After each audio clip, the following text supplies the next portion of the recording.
మీకు కొంతమంది famous sports person పేర్లు చెప్తాను. Sachin Tendulkar, Rafael Nadal, Tiger Woods, Javagal Srinath, Sourav Ganguly, ఇట్లా చాలా మంది స్పోర్ట్స్ పర్సన్ ఎవరైతే చాలా ఫేమస్ ఉన్నారో వీళ్ళు వాళ్ళ ఆట ఆడుతున్నప్పుడు చాలా ఇంజరీస్ అయ్యాయి. రఫెల్ నాడల్కి నీ ఇంజరీ అయింది, సచిన్ టెండూల్కర్కి ఎల్బో ఇంజరీ అయింది.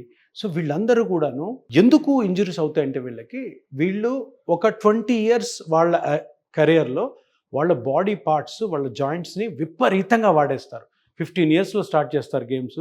30, 35, 40 వచ్చేసరికి వాళ్ళ జాయింట్స్, స్పైన్, ఇతరత్ర టెండాన్స్, లిగమెంట్స్ అన్నీ కూడాను భయంకరంగా అరిగిపోగా మధ్యలో వీళ్ళు ఆడుతున్నప్పుడు వాళ్ళకి ఇంజరీస్ అవ్వడం సహజం.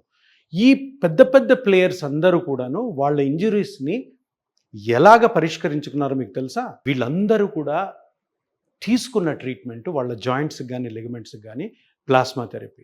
ఈ ప్లాస్మా థెరపీ వాళ్ళు తీసుకున్నప్పుడు ఇండియాలో ప్లాస్మా థెరపీ లేదు. అందుకని సౌత్ ఆఫ్రికాకి కానీ, ఇంగ్లాండ్కి కానీ, యూఎస్ఏకి వెళ్ళి ట్రీట్మెంట్ తీసుకున్నాడు. సచిన్ టెండూల్కర్ టెన్నిస్ ఎల్బోకి అదే తీసుకున్నాడు. రఫెల్ నాడల్ మోకాళ్ళు ఇంజరీ అయినప్పుడు అదే తీసుకున్నాడు.